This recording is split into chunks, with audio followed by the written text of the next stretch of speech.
So I'd like to move on to our program and introduce the city manager, Eric King. And thank you for coming tonight. And our mayor, Sally Russell. Can we give them a warm welcome?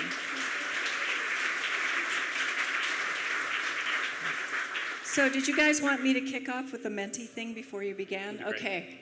There's a, how many of you done the Menti survey before? Where you pull up your smartphones and cue Menti on the screen.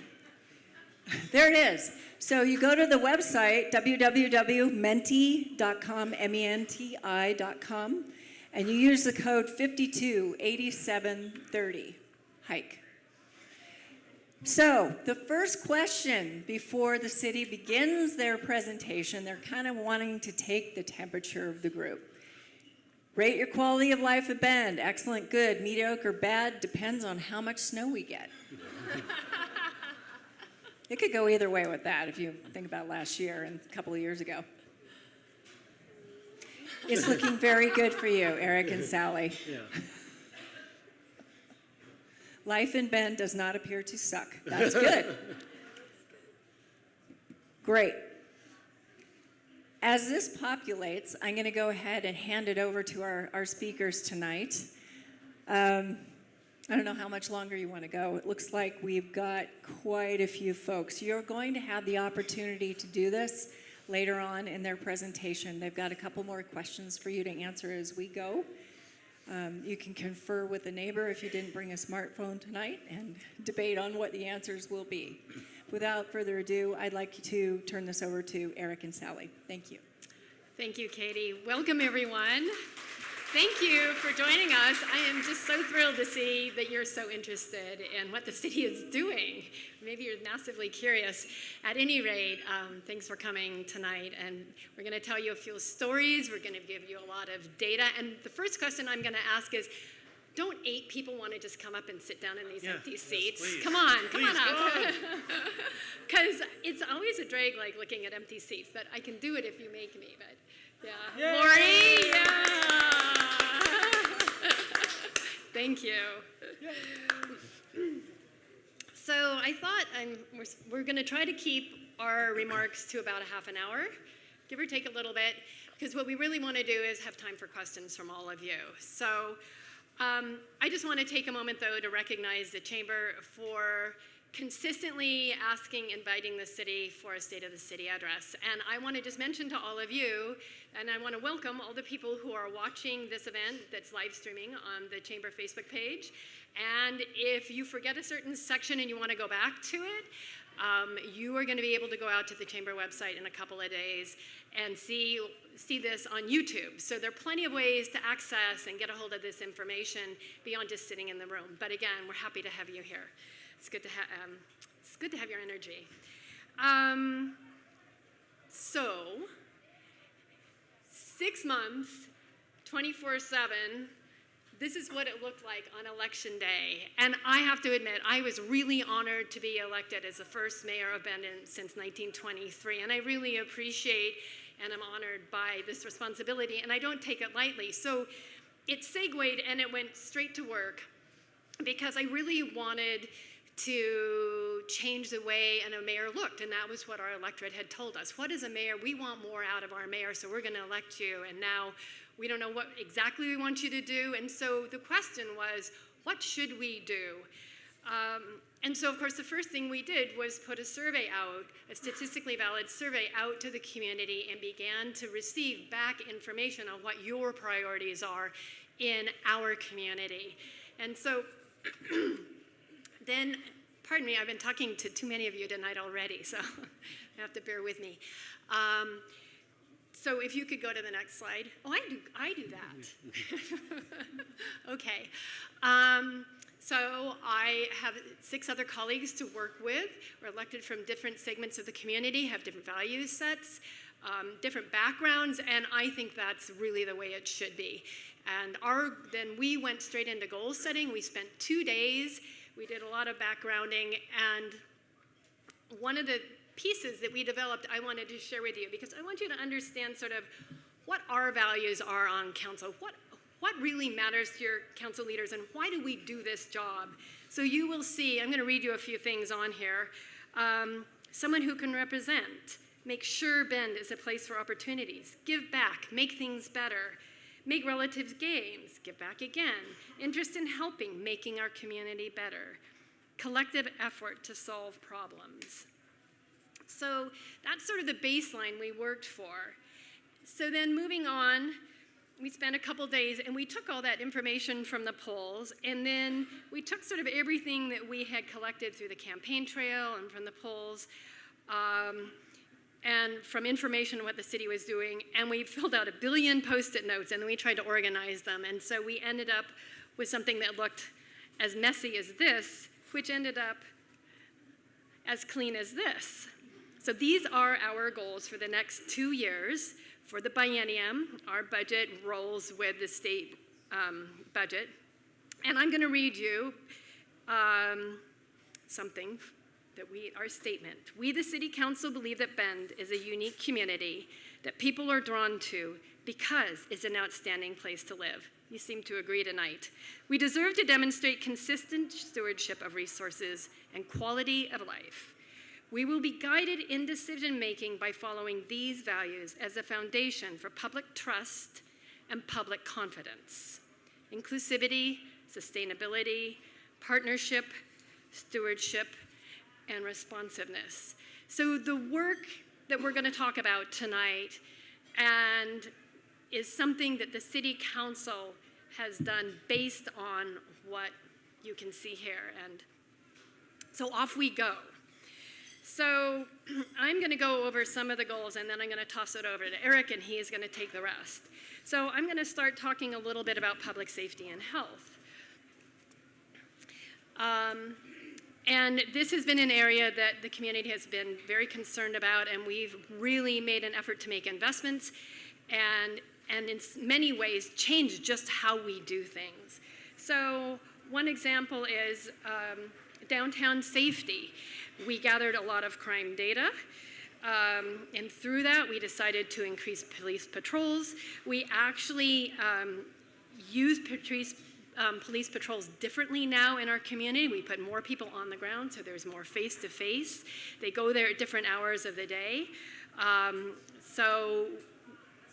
Pardon me, lost my notes here. It's a small table. So essentially, we made a lot of investments, and they have made some really positive results. And I'm just going to tell you some of them. The list is a lot longer. But for instance, between 2017 and 2019, reported calls for service reflect these decreases. Trespassing calls decreased 53%. Assault and dispute calls combined decreased 40%. Theft calls decreased by 59.6%. Mental health calls decreased by 38%. So we're shifting it, right? We're shifting it into the time because that's the kind of community that we know we want to live in, and you tell us that all the time. Another example is, pardon me, one more thing. So the building on the left is one of the strategies that we did was open a substation in downtown Bend, so we could just be closer and more available to the downtown merchants and our visitors and our residents who were not feeling so safe in the downtown area for a little while. And that shifted dramatically this summer through some of the strategies we implemented, along with the rebuilding of the Mirapon parking lot. And then over on the right here, you'll see our brand new fire station. It's one of 2 that was being built right now. This is by Pilot Butte and 15th. You may have seen it, and you may recognize it, and you're not quite sure because this is exactly the same design as our old historic fire station that was in downtown Bend. So now we have this new fire station, and it's beautiful inside, but it's very modern. And then we have another fire station we're building right now in Tumalo.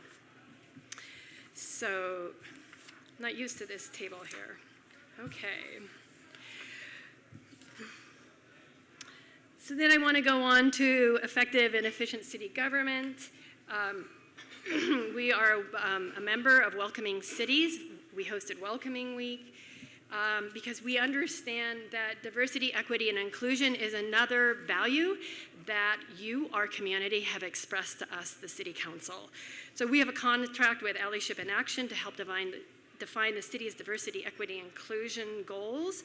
We plan to provide trainings on serving diverse communities and responding to bias. And we will establish a short-term task force to identify strategies to overcome barriers to participation.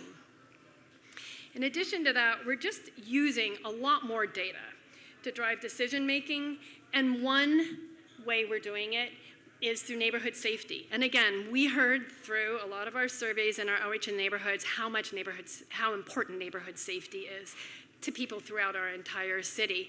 So we decided to solicit applications from neighborhood associations throughout, and individuals throughout our city. Looks like this. I think we had, I don't even know how many we had. So we had over 300. And so here you see the scatter shot of all these improvements that people would like to see in their neighborhoods to make their area safer. Council put aside around 800,000 or so, and we've been sort of thinking behind the scenes now, maybe we want, that's a lot of projects, but people really value them. They put a lot of effort into their applications. Maybe we're gonna wanna do a little bit more. So we'll look at that. So I'm gonna go into a little data here. We've talked about community surveys and really hearing from community. So in some of these priorities have risen to the top. Definitely in 2019, January, 40% of the residents said roads and congestion was a top priority. 27% said affordable housing is a priority. And all of you people who are in business, and everyone throughout this community knows how important affordable housing is. So we'll talk about that more. And then in the transportation funding survey in June 2019, again, it really shows clearly that there's support for relieving traffic congestion and, as we talked about earlier, neighborhood street safety solutions. And then we had some focus groups in September, and they basically confirmed a lot of this work that, and we were able to refine the information that came out of that, from those surveys and then in those focus groups. So finally, I want to talk just a little bit about new housing. This council decided to be pretty gutsy on affordable housing because we recognize how important it is. So this goal is a reach. And we also decided as a city that we wanted to put money behind it to make it happen. So here we are. We decided, so our fiscal year started July 1st, 2019. You can see all over this city what's happening and what's going to happen. Our goal is, yes, 3,000 units over the biennium, the next 2 years. So I'm just going to go through the stats because I think they're really cool. They're great. That's what our community needs. So we have residential units completed on the ground. People have moved into them. 224 under construction, 1,315, and units already in building permit review, 350. Then we need a mix. We have young people, old people, students, retirees. We need a mix of product for our community. And we need more multifamily units. And right now we have 900 to 1,000 that are coming along. So in total, we have about 2,800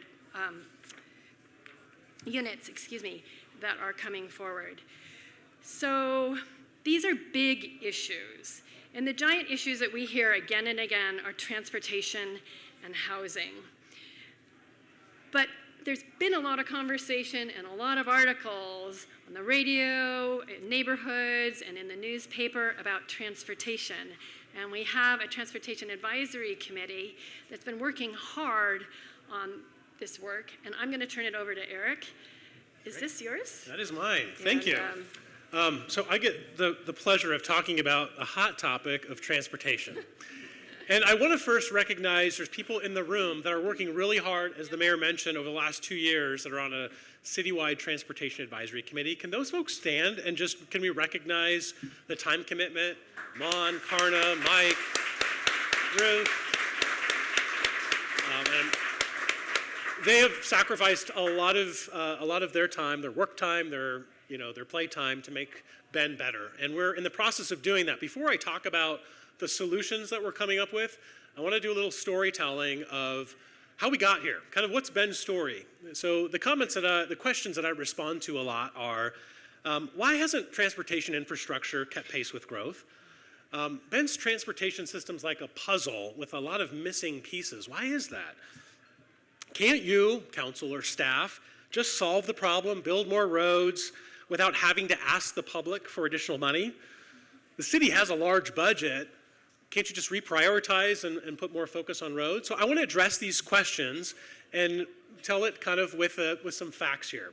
What are the 5 things that you need to know about our transportation system as kind of context before we dive into solutions?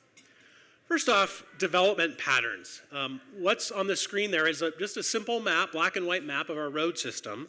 So I just want to point out, if this will work here, the core of Bend is your kind of typical city. When you think about a city, you think of that block and grid. When Bend was formed in 1905, it was a private development company that came in and plotted Bend, and it was for about 5,000 residents. And that's kind of our core. Well, then we grow pretty slowly. It was a mill town up until really the late 80s and 90s when the growth started to occur. Well, as growth occurred, it happened in a rural setting. So rural permits or subdivisions were happening in the county. It really had more of a rural feel. Think of Black Butte and Sun River. People were coming to Central Oregon for a more, not an urban environment. So what happened was subdivisions got plugged into that network. And then, development happened, Northwest Crossing, we went back into kind of more that neo-traditional development of more of that block and grid. So it's a bit of, the reason why that it is a puzzle is because our development patterns have shifted over the years. So kind of retrofitting it is a challenge. The other obvious challenge is we've got a butte. We've got Aubrey Butte here. We've got a Pilot Butte here. We've got a river running through our town.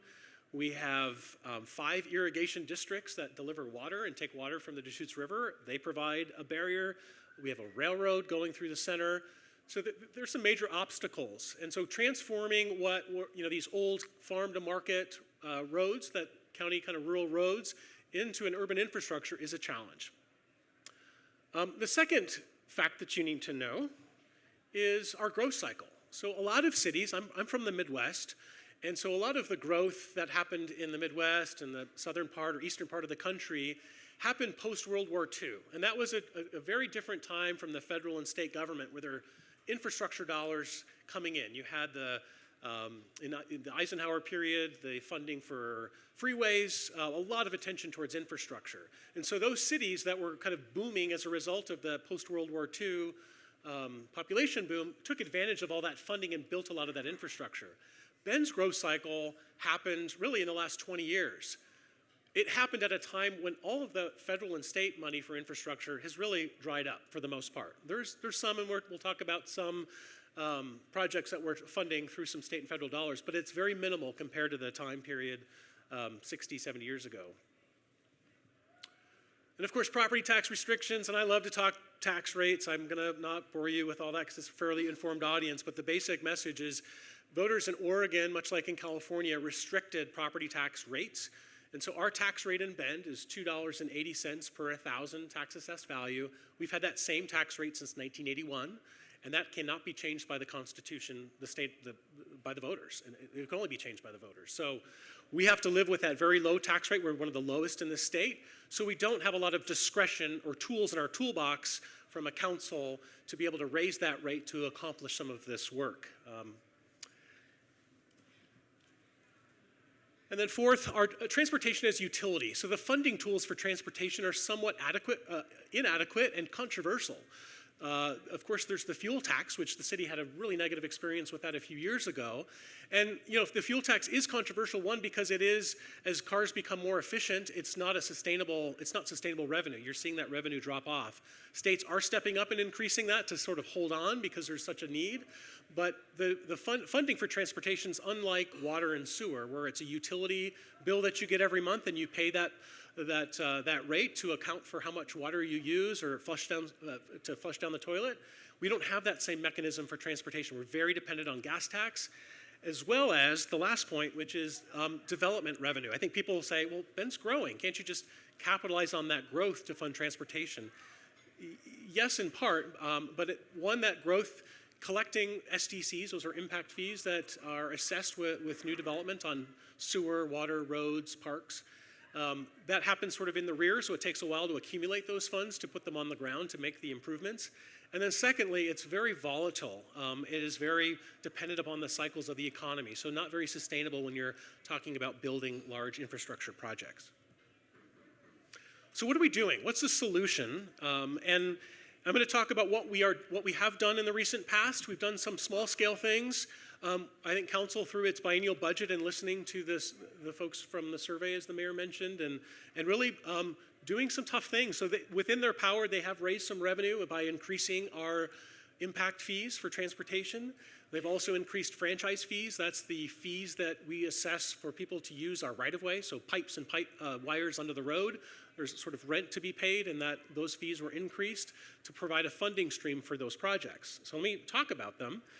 First off, what we did in 2011, and this was during the recession, we came together as a community, and it was a fairly politically diverse council at that time. We wanted to make some transportation improvements, but we were very careful to make sure that we weren't increasing taxes. We had a retiring bond, and we kept that amount of spending limited to what was being retired, and that was about $30 million worth of transportation projects, and that's pictured in green. So there were some safety improvements, some intersection improvements, Powers and Brookswood, Mount Washington and Simpson, and Empire and 18th. Reed Market, the corridor improvements here, and some intersection improvements. And then we had funding, those funds were spent, that project was done within budget and on schedule. We had leftover funds, and we were able to construct 14th Street, and that just wrapped up last year. So that was 2011. So then this last biennial budget, we wanted to do more. So council, through raising those fees, as I mentioned, really took to heart the information around more people dealing with congestion. So it comes in multiple projects. The key part of the solution is Empire on the north and Murphy on the south. And these two projects alone are $60 million. So council, through raising that revenue, they were able to bond and complete $74 million worth of projects over the next 5 years. So 60 million of that is those two roads alone. That provides better east-west connectivity, improves safety. It also improves walking and biking in those areas as well. And then in addition to that, there's some key bottlenecks, some intersections that do not perform well. So including Neff and Purcell, 27th and Connors, here's Neff and Purcell, 27th and Connors, Butler Market and Wells Acres, some completing of sidewalk networks and partnering with ODOT, that's redoing Highway 20, and then some projects down south in terms of some additional road connections and safety improvements. What's not on this map, which is also a huge win, and I just want to take a moment and pause and thank Deschutes County, thank the Bend Chamber for really 2 years of advocacy and going to the federal government to leverage some additional state funding that we did receive in 2017. The city received about $50 million earmarked for Cooley and 97 on the north end. We then took that and leveraged it and got $60 million from the federal government from an infra grant. And it was really, that again is another example of when we come together, business, council, Deschutes County commissioners, et cetera, we really can do some great stuff. And that project is evidence of that. That's going to really relieve congestion on that north end. And I just want to point out a big part of that is the partnership of getting, it's not just a new highway, so that infra grant is going to provide a parallel route to existing 97, so we'll really separate the through traffic from the local traffic to get better movement. But it was leveraged by making that whole north end work better by filling in missing connections. So Empire is a key connection. There's some other projects that are part of that, and the county's involved in making improvements to that area, including Old Bend Redmond Highway improvements and out in Tumalo as well.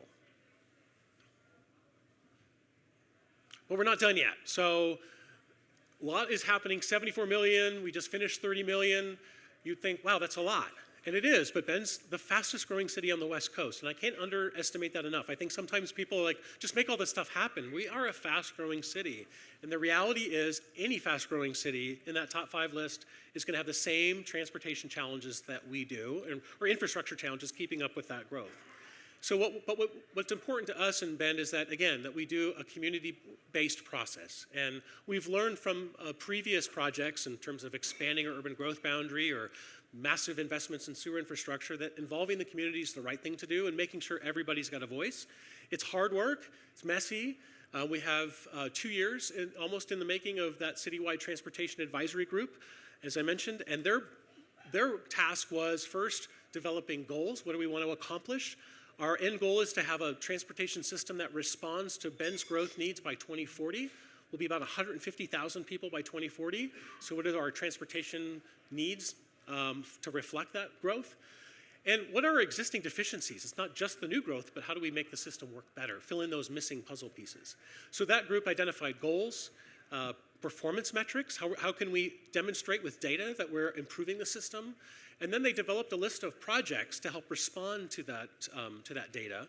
And they've developed projects in sort of the short-term, mid-term, and long-term. So the short-term bucket is about 1 to 10 years. What projects, what transportation projects do we need over the next 10 years to really move the needle? In total, the need for between now and the end of till 2040 is about $1 billion worth of transportation infrastructure. In that short-term bucket is about $250 million.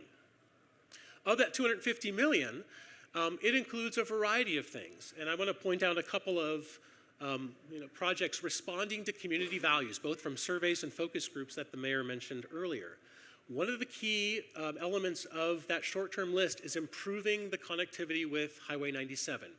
So improvements on that list include Empire, widening the ramps, signalizing the ramps on the north end, getting better traffic flow on Empire.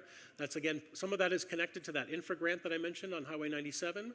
It's improving kind of access around the core. So we've got some really unsafe entrances into the parkway on the core, but we want to ensure that business vitality downtown, so we're balancing those needs.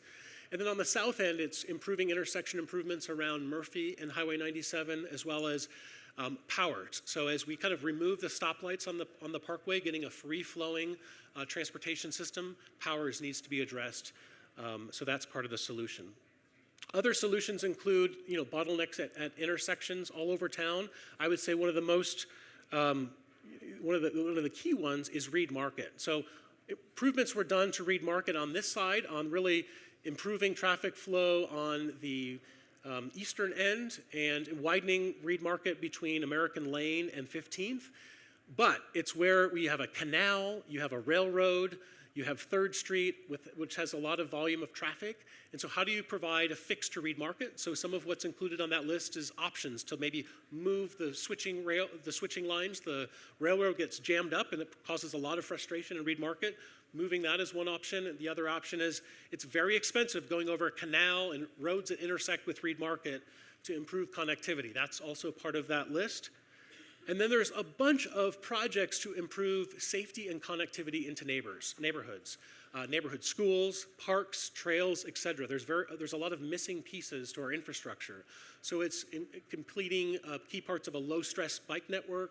There's parts to improve safe access to schools so that we can leverage those funds and get more state funding that's become available to improve that walkability and give people an option in their neighborhoods to reduce the stress on our transportation system. So a lot of work is happening, and we're not done yet. We're defining this list, and as I said, it's about $250 million. Council has just begun talking about it. We've got to prioritize that list. I don't think that we're going to take that entire list and put it out to the voters for a general obligation bond. That's kind of what everybody is coalescing around, is an ask of the voters that would include property tax, a levy on your property tax that would pay for capital projects. Those are restricted funds, so as I said, we have a permanent tax rate that's frozen. We can't change that, but we can ask voters for specific projects to increase their taxes. This picture here is of a focus group that, responding to citizens want us to do something about it. What are they willing to pay? Because we can say, yeah, do something about it, but I don't want to pay anything. Well, then we're kind of stuck. The good news is that we had a really healthy range of what citizens are willing to pay for transportation, in the range of $100 to up to $300 per year, which is, in that $150 to $250 million range in terms of what that would buy you for a bond. So when we take out bonds, we issue debt because they're generational projects. We don't pay for them all up front, and that's the mechanism that a general obligation bond provides. So we've got some support. We've got a list and all the work, a springboard from the CTAC group. But some of that work is going to continue over the next couple of months for council to prioritize and really take a package of projects that respond to community priorities and values. And the end goal, and why we're doing this, is because of that first question. People love it here. It's an intentional community. They want Bend to be safe. They want it to be livable. They want it to be poised for future growth. People are coming here. We can't stop that. And a transportation system is a key part of that infrastructure. And it's also about completing this vision that we worked really hard on for our community, which is around complete neighborhoods, complete communities, having better balance so that it's not one side versus the tracks versus the other. In different experiences, we've got equity throughout our city, and a transportation system is a big mechanism to help get us there. So with that, we want to start engaging. My last slide, and I'm going to ask Sally to join in here too. I think it's really important to mention that there's a lot of talk about this general obligation bond. It is only one piece of the funding puzzle, as well as the project puzzle. There's many other needs that you all want. We want better winter operations, better winter maintenance, snow plowing, et cetera. We want better striping and sanding. We want better sidewalk maintenance. We want better accessibility. There's many things beyond what a bond can't cover. A bond is really capital. So I don't want this to be, for us to paint the picture, this is a one and done. We are just beginning a very in-depth conversation. As I said, the federal and state government are not going to help us. We're going to have to solve these problems locally, and other pieces of that puzzle are going to need some attention. So many of you, as I said at the very beginning, have sort of paid attention to transportation, and our community has prioritized that as a high value. So on September 30th, the entire council met, and we discussed the projects that actually are here on the list, and you can find this on the website like I did, of the proposed projects. And by the way, and I'm going to segue for a moment and just say that the thing that I like best about this list when I looked at the budget was that most of those, if not all those projects, can actually be leveraged. And so the average, it's like 2 of our taxpayer dollars to 1 of outside dollars, but at least we get our taxpayer dollar to go further and we get more. And so again, the projects that are on this list, we can do more with less, which is clearly something we need to do. So anyway, so the council did agree, sort of at a very high level, to move forward slowly to evaluate the project list and answer a lot of questions, but everyone agreed at that moment that May 2020 would be the preferred date to put something on the ballot, and I'm sure many of you read about that. But what we also know is that there are a lot of questions to be answered. There's a lot of tightening up of the data and the price tags. We still have some community outreach to do, so that's sort of a soft maybe, but that's kind of where we're headed right now. So we have some more work to do, but I'm sure all of you wanted us to answer that question, so I thought I'd just do it now. There you go. And there's a lot more projects that I didn't go over. There's better connectivity between downtown and Old and 3rd Street and the Old Mill and 3rd Street. Again, those details are on the website if you want to. I just kind of did the high level. But I think what we're going to do now is really get your input and go back to that Mentee survey and ask you some questions, and we'll see where the audience is, what you're thinking about transportation. So get out your phones. If you could pop, okay, just give us a minute, which is perfect. It'll give you yeah, this is a meeting you get to turn your phone on. All right.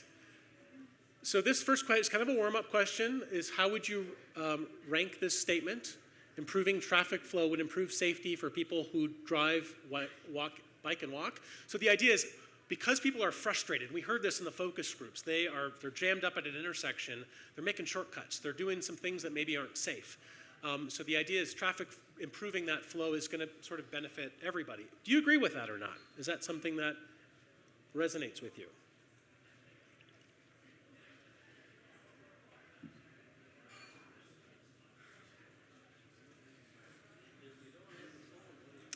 If you don't have a phone, talk to your neighbor and try to influence them on how they vote. And again, this is just taking temperature checks, so it's okay. There's going to be other opportunities. We're actually going to have an online survey and other opportunities to engage. So don't feel like this is your one and only chance. And we're going to have more questions in that more in-depth survey. Okay, are we 80 people. So we have probably over 200 people here. So we can raise those numbers up a little bit. Maybe that's what we got. We're slowing down. Okay, let's call it good. So 5.4. 5.4, and that was on so extremely important on the curve there. So let's go to the next question. This is a little more open-ended. You all are traffic engineers because you carry a license, a driver's license. So you all have a lot of feedback, I'm sure, to give us. So tell us, name the corridor or intersection that you want fixed. So, and my hope is that you've kind of listened to the presentation so you know it's already being improved. So this is the stuff that's kind of on the to-do list. But we'll take anything. So let's see what you got. And the way the word bubble works is that the word that pops up the largest is the most important. Reed Market. So we hit it.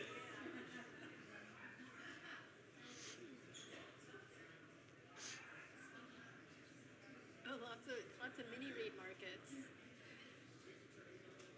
Yep. Powers, Greenwood.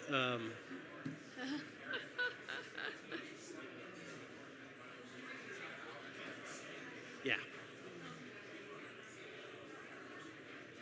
Yeah, again, so I think this illustrates, you see 3rd Street or the Parkway. People don't look at the transportation, county, city, ODOT. They look at it as one system, and we recognize that it is a partnership and it's about leveraging funds. You were more interested in this question, 93. Yeah. 93. All right. Good deal. Wow.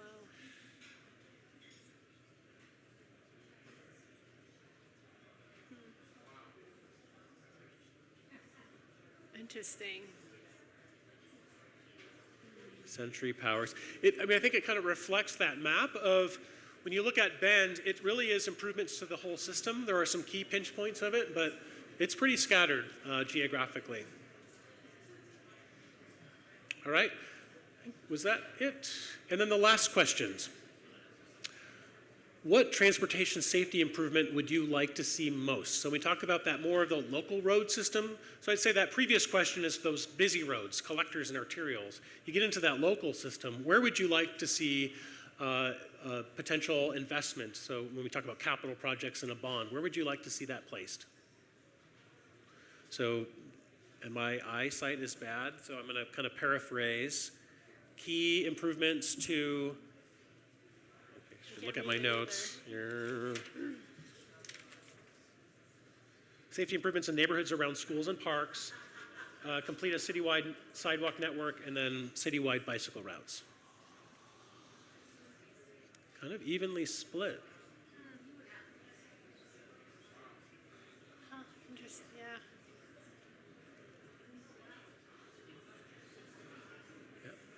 All right.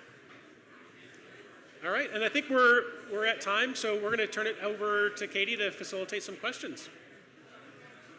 All right. Thanks, everyone, for participating, and thank you to Eric King and Mayor Sally Russell Thank for you. the presentation.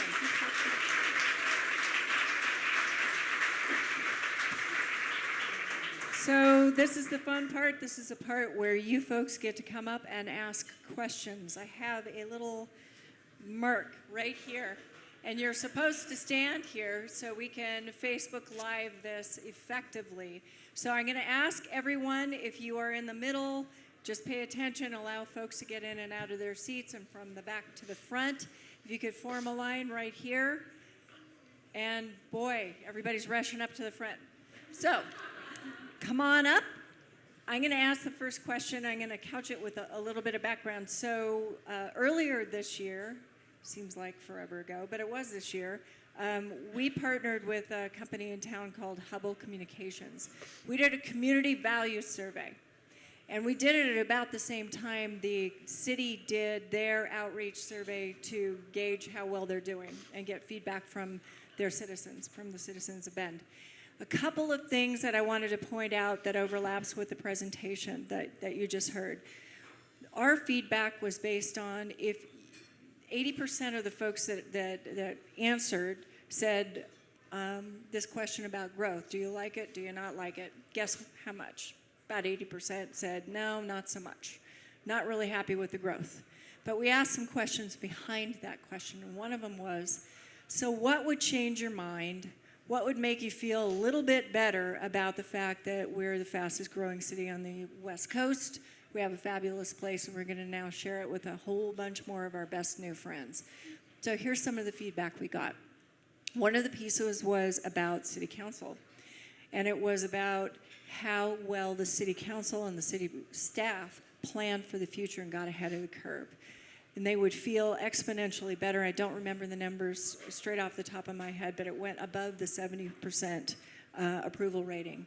If they felt city council could get ahead of transportation and housing, they would feel a lot better about the growth. Another part of the feedback was whether or not those two things could be improved, specifically transportation and housing. There was also some discussion around pay equity. That has a lot to do with whether or not you can afford to live here. But the other thing that was really, really interesting to me was 80%, it was more than 80%, said, look, I'd feel a lot better about a lot more folks moving to the city of Bend if they would volunteer their time and get more involved in the community. 80% approval rate. And so they asked them, so are you involved in the community? 20% of those people said they were. So this is my pitch to you. Get involved, get down here and ask some questions.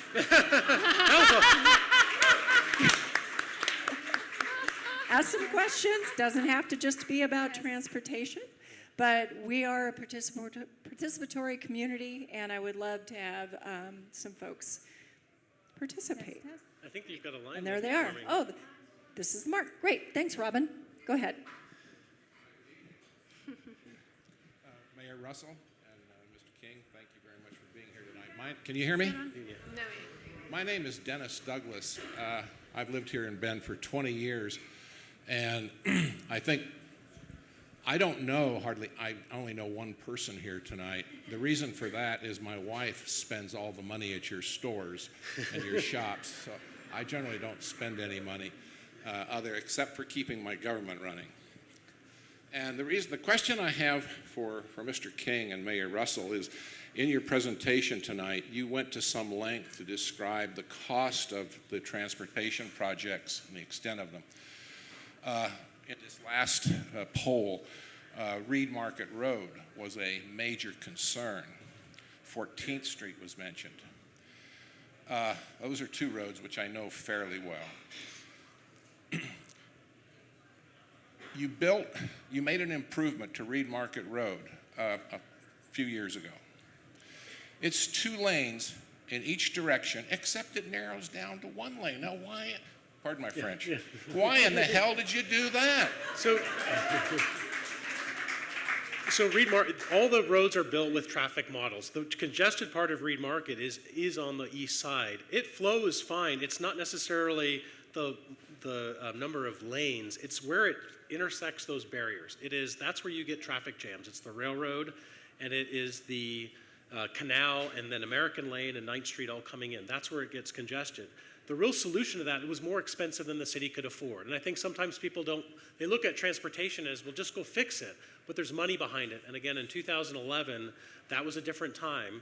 And it was the middle of a recession. Council was very intent on we would have spent the entire bond on Reed Market, but we wanted to make sure that other projects, other intersections were solved. It's not done yet. Just like the Parkway. The Parkway was done in the 90s and then again in the 2000s. It's still not done. Transportation happens in increments. It doesn't, I think sometimes people think when you touch a road, it automatically solves the problem. Typically there's other phases of it, and you can only do with what funding you have. So I agree. We completely agree. More work needs to be done in Reed Market. That's actually included in that bond.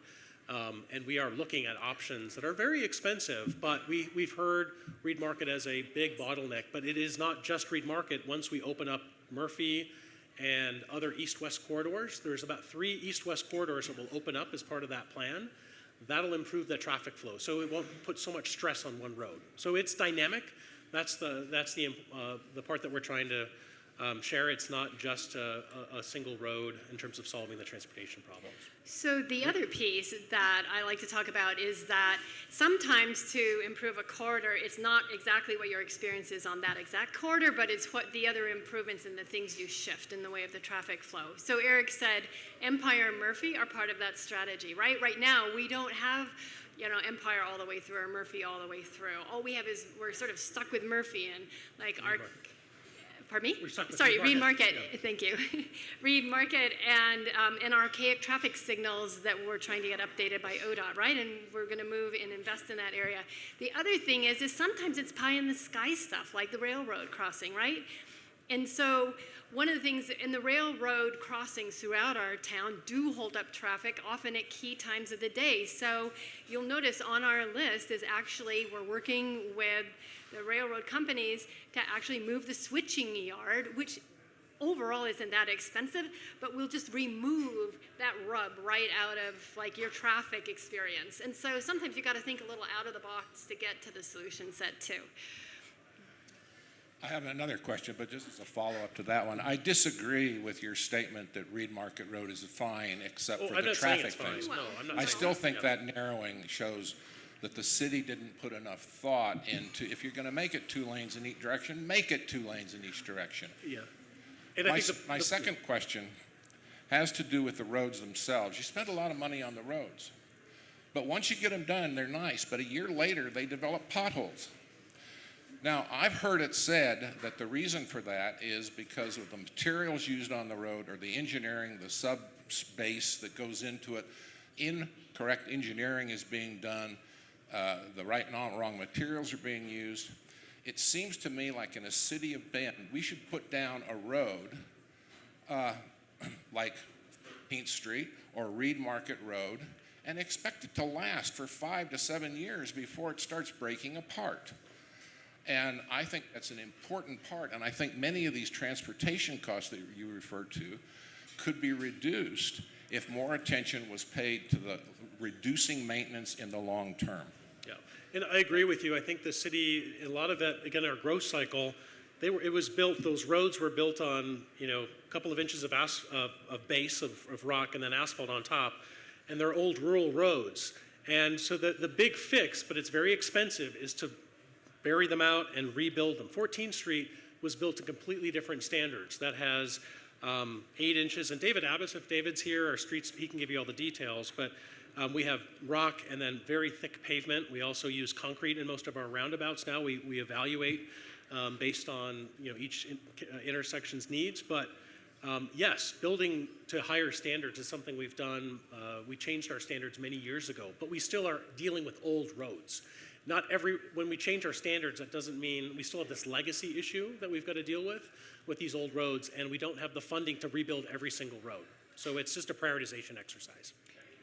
One other thing I'll mention too, people kind of get distracted. Every once in a while we'll go out and we'll just pick off the top layer of asphalt and then we'll lay it back down. And it's sort of more of a short-term maintenance fix. It's sort of like a Band-Aid, but we know that the structure underneath is just not going to hold. So sometimes you'll see these roads that sort of have a short-term fix and a couple of years later it'll begin to develop potholes.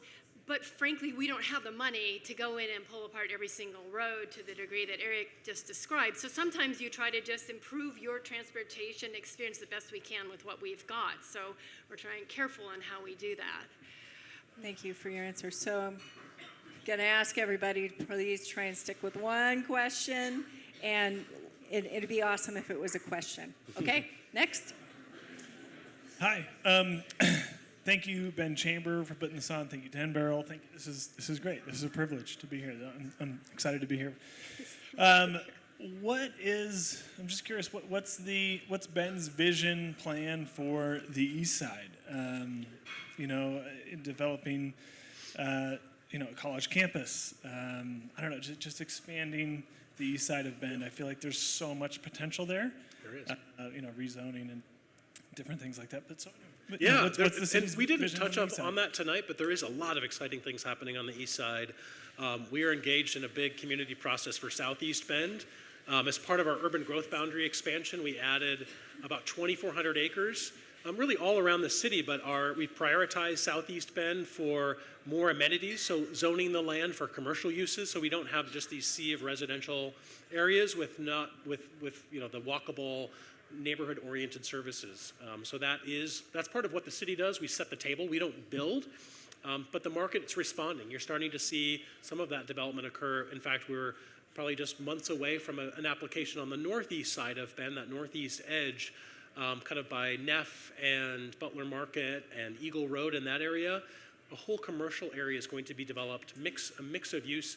And that concept that I talked about of complete neighborhoods, that is embedded into our urban growth boundary and comprehensive plan, where we have this vision with, you can see it in a map with all sorts of colors on it, to have a mix of uses so that the east and west side look the same in terms of having that same access to amenities. So the plan is there.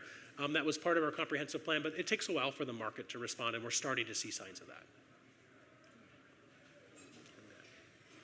Well, I mean, I guess I was just going to say, in the southeast area of Bend in particular, with the completion of the sewer, and also as we begin to working on Murphy Road, all of a sudden we have the school district building in there. We have commercial people's interested in building out the commercial areas. We see a couple housing developments now beginning to come out of the ground. So some of that, right? So we see areas that have been inside the urban growth boundary for a long time, and they're beginning to pop now too. So in that mixed use sort of complete community way, that so the east side is really beginning to go in lots of different areas. Good evening, Mayor Russell, Manager King. My name is Ariel Mendez, and at the center of that puzzle piece we saw for the GO bond, there was free-flowing traffic and safety. And I want to cut right to the heart of it, because in many cases I think that free-flowing traffic and safety are actually in tension with each other. So we have schools and parks, for example, High Desert Middle School or the Park District's new Alpenglow Park, that are surrounded by streets with very high speed limits and no marked crosswalks, in some cases no sidewalks, maybe an unprotected bike lane. And so the traffic is flowing very smoothly, perhaps even too smoothly. A posted 45-mile-an-hour speed limit where kids, teachers, families are trying to cross, that's a real challenge. And I would put Reed Market in that group as well. I have friends who walk and ride their bike to places like Silver Rail and have a hard time crossing. So I wanted to ask you, what do you think about that tension, and how can we resolve it? You've been taking all the first Yeah, there, I know. But I think first of all, around schools, school zones, making sure the speed limits are correct and that they're enforced. It's another piece. So when we have a new school, I think most of that infrastructure gets painted on the road, or the speed limit gets in there. So we're definitely open to input of what we need to improve. And we actually have an area on our website where people can go in and offer, what they would like to see. And Ann Orend can probably drop in that place on our website better than I can. Safety is what we've found, though, is in neighborhoods where drivers get impatient and they do feel like they're backing up. And in Bend, 10 cars is way too much for us right these days. And so they start making shortcuts, and so they don't always see the pedestrians or see the bike riders. And so it's a balancing act, I agree with you. But part of what we're trying to do is sort of create the greenways, right, and the bike corridors for people, improve our sidewalks so that people actually can move, maybe not on the main streets, but on a parallel street to get to where they're going safely with their family, with their dogs. And so throughout the city, create sort of a variety of ways to move through the city and get to where they need to go, whether it's school or get their haircut or get to the grocery store or get to the park. Park is super important as well. And I would just add, I think sometimes in those busy roads, we need to separate and create a safe crossing. And so, flashing beacons, we can do under crossings, over crossings. When you have that volume, we need to look at all tools in the toolbox to be able to move people, and not just cars, but move people to their destination. And that's when we talk about a transportation fix that really is comprehensive, that addresses all those things. And I think the point being in terms of traffic flow and safety is that people are making rash decisions and they're cutting through neighborhoods and even making some of those more quiet neighborhood streets that do have more bike and pedestrian traffic even worse. So let's get everybody in the right, I say lane, but that's not the right, or the trail or whatnot. And I also think off-system trails are a big solution to that. I just came back from Europe, and a lot more sort of forward thinking around separating that biking and walking traffic from that busy traffic to create a safer environment, and so more of that sort of needs to happen. I have to say, I'm a huge fan of grade separated crossings, and we had an opportunity to do that on Empire, and we're putting it in. And so I'd like to see a lot more of that, because that really helps families especially move across some of these major arterials within our community.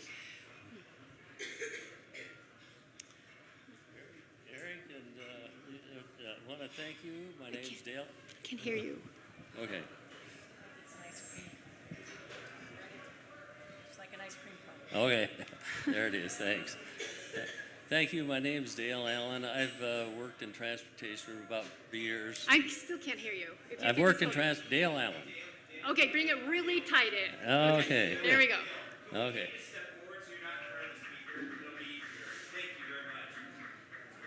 Let's try that. Hi, Dale.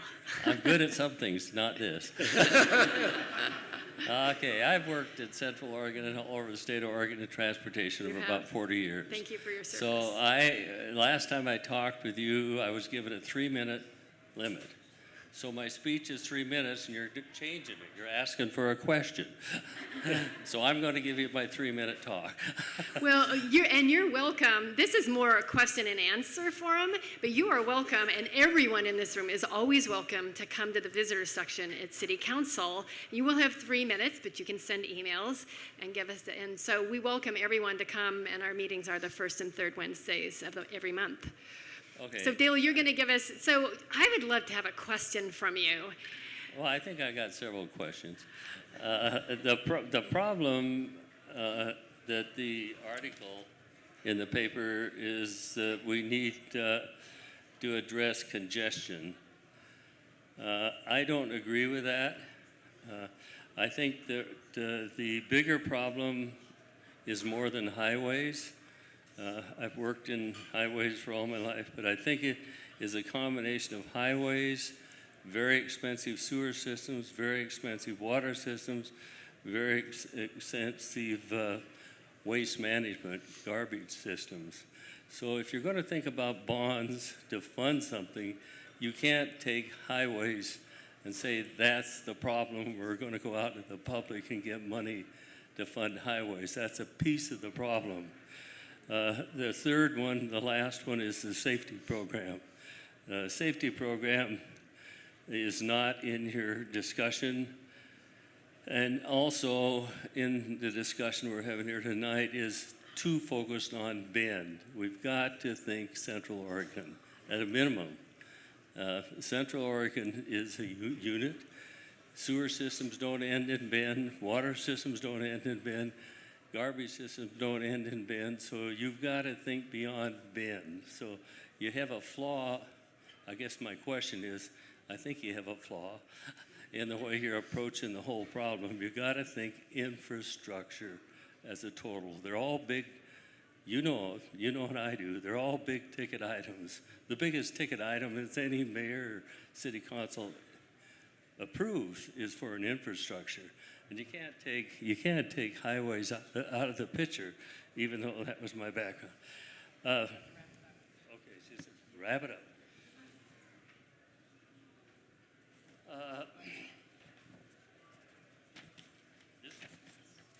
This will get your attention, but I did do 3 or 4 years of research on this question. So what I'm saying is not my opinion.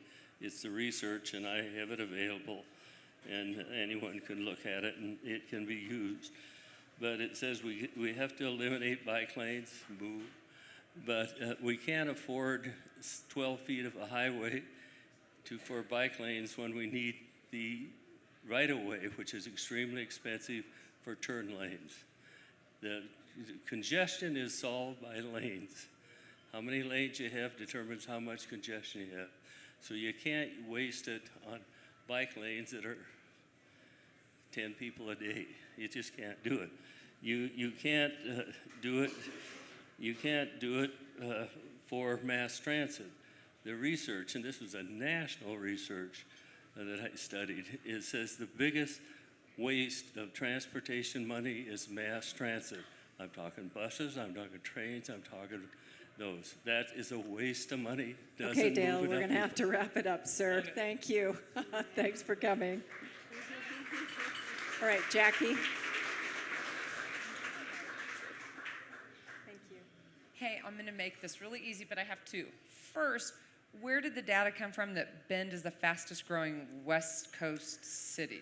It's an annual survey. It's done, just based on population forecasts. Okay. That's typically done through the American Community Survey data, and it looks at metro areas. We can get you in touch with somebody if you want to get. I just the data hadn't set. heard it, so I was Yeah. just sitting back there kind of shocked. About the 5th or 6th fastest growing city in the country, and typically the fastest growing city on the West Coast.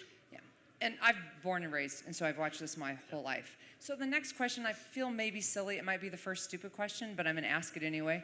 And it kind of piggybacks on what he was saying is Bend is Bend, but we have a ton of people that live on the outskirts and in the county, and they work in Bend.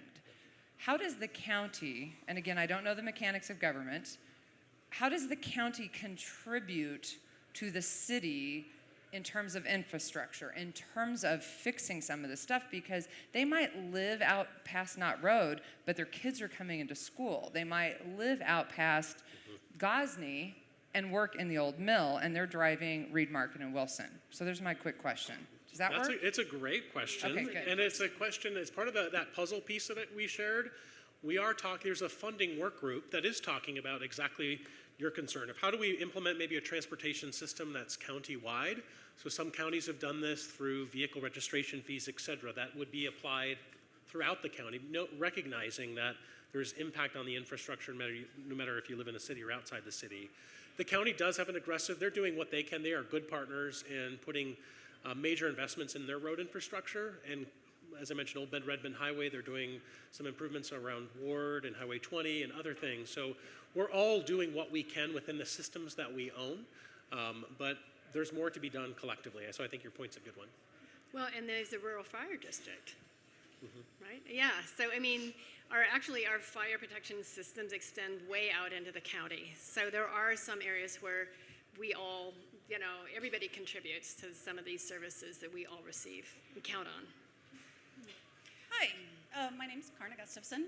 I have a question. None of your presentation focused on transit, but it was one of the puzzle pieces you showed on that graphic. Can you let us know what's going on with Cascade East Transit? Thank you for that question. Yeah. Do you want to take it first, and then I'll...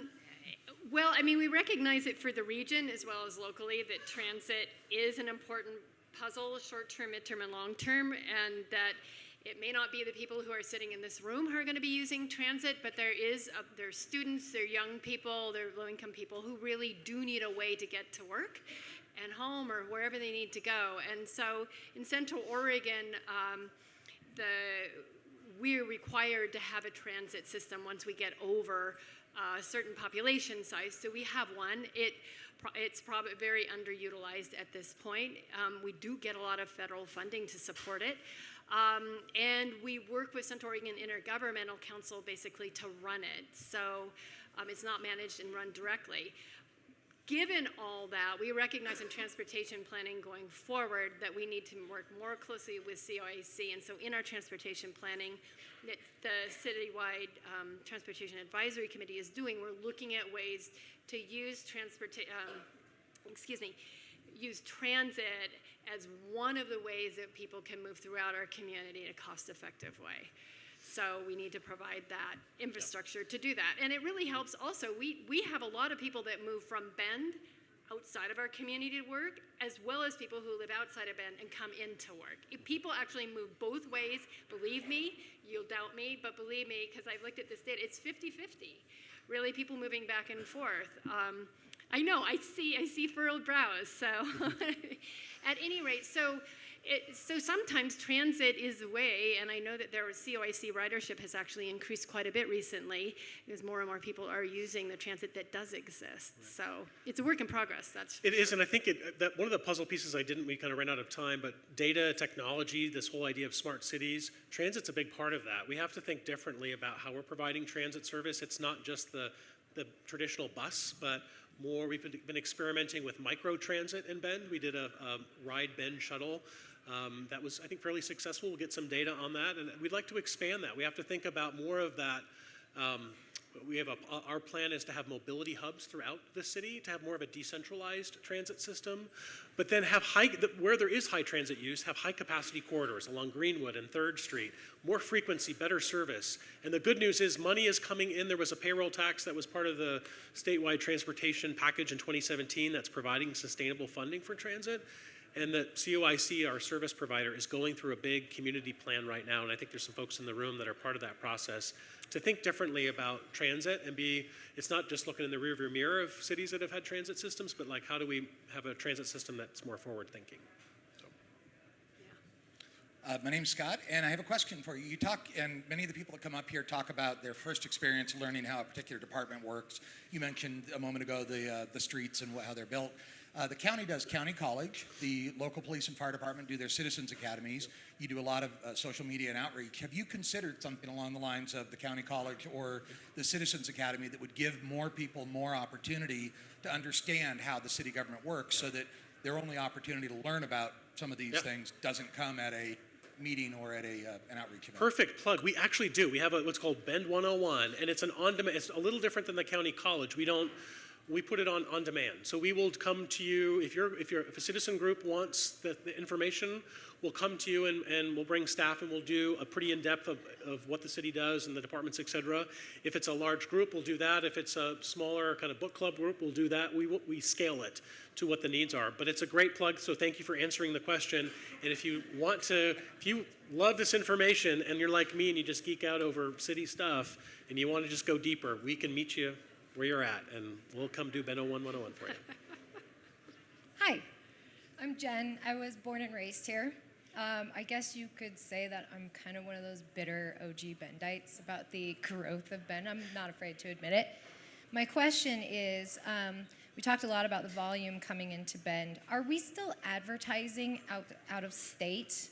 And is it possible to put the kibosh on that until we get it together?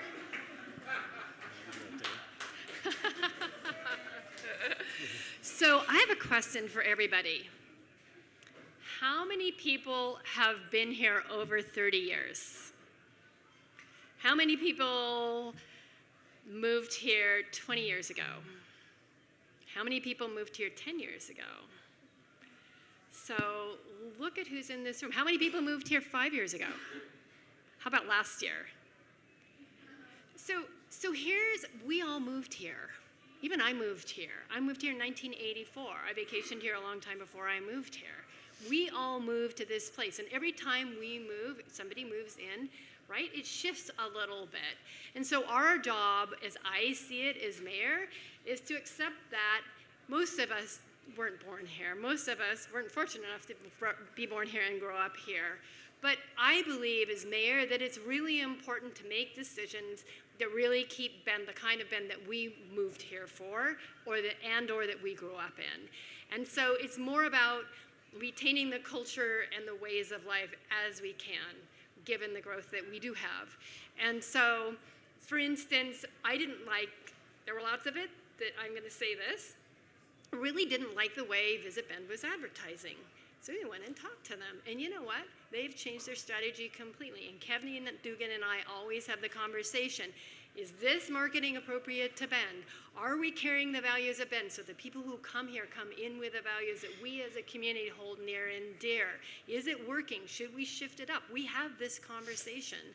And so I think the answer is we've changed a lot.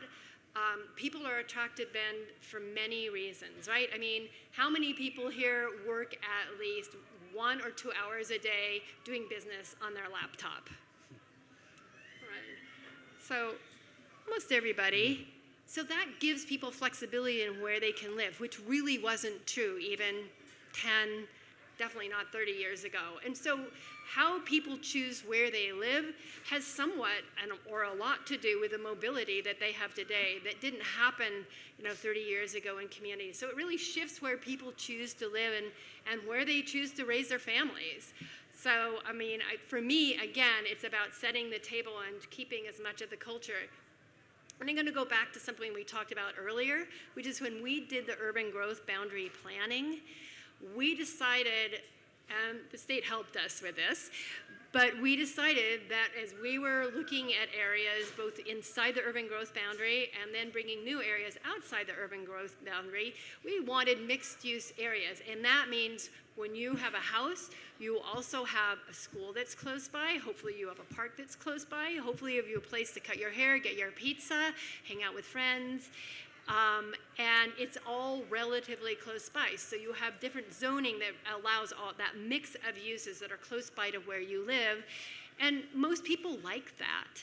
And so that's how we will grow our city, as having those urban centers throughout our entire city that are easily accessible. And that creates a better, stronger sense of community too, instead of having to drive way across town to get where you want. If you only can walk with your kids a half a mile or just drive a couple miles to get there, it's still your part, your community coming together. So those are some of the things I think that help us sort of retain our sense of place in a world that is changing. But I gotta tell you, I love the fact, personally, that I can get on my mountain bike and I can be riding hard in 10 minutes from my house. And probably most of you could do that if that's your choice of what you wanna do that day. So we still live a pretty charmed lifestyle in a lot of ways. So my goal is to try to do my best to keep that going for us. Thank you so much. We have one more question. Hi, excuse me, Mike Riley. I'm actually one of the members of CTAC, the committee that's working with the city on this. Oh, I have to stand farther forward. So I had a question about other funding mechanisms. Eric, you had a puzzle piece up there earlier and said that the bond measure was only one part of the funding puzzle. And we've had people refer to folks who don't live in the city that may not pay a bond measure, but are actually driving on our roads every day, going to school, going to work, doing recreation. And then the previous question was related to visitors. And so I'm wondering if you could talk about some of the other funding mechanisms, because as a CTAC member, it's very clear to me that the bond measure is only part of the solution. So what are the ways that we're going to, what are the other mechanisms we could use? And in particular, how could we engage people who are using our transportation facilities every day, but might not be paying something because they don't live in the city of Bend, both visitors to our region, but also folks who live in the broader county region. And I mentioned this earlier, but the vehicle registration fee could be something countywide that some communities have assessed. The other is a fuel tax. I know that's not popular, but a fuel tax does hit visitors because when you fuel up, paying a local tax, it covers both residents and visitors alike. A consumption tax is something that could be considered. That's some cities, it's been few in Oregon. Oregon doesn't have a sales tax, but there is a mechanism to have a local, for example, food and beverage tax. Again, these aren't very popular, they're controversial, but when you talk about funding for transportation, there is no sort of easy button. The other mechanism that is out there is a transportation utility fee. So that would be a fee that could be assessed onto your utility bill. And so many cities in Oregon have done that as a funding mechanism that's more resident focused. But again, yeah, so visitors with a fuel tax or consumption tax, county residents from a commute shed, vehicle registration fee. There are, Oregon is experimenting with the kind of vehicle miles traveled or kind of looking at how much you're using the system, kind of a user fee that's just beginning to sort of take hold in Oregon, but we're not quite there yet. Of course, people talk about tolling. Other parts of the country have much more experience with tolling, and that's more of, a user fee or parking strategies to help, really account for the use of the system. So those are all things that are part of a tool. The toolbox is pretty large. And as I said, and you hit that point really well too, a general obligation bond is really capital focused. It doesn't necessarily cover all of the transportation needs that we have. And we have to be creative at looking at other mechanisms. But those are some of the conversations that council will have. I think their focus right now is there's this opportunity with some additional capital projects. How do we leverage it? And a bond has been a big part of the conversation. But as I said, it doesn't stop there. So we have a funding work group. You know, they're looking at all the options. They're looking at how they work in different communities, how they might work in Bend, what might be most appropriate for Bend, where we can get sort of, you know, enough revenue to do what the community would like us to do.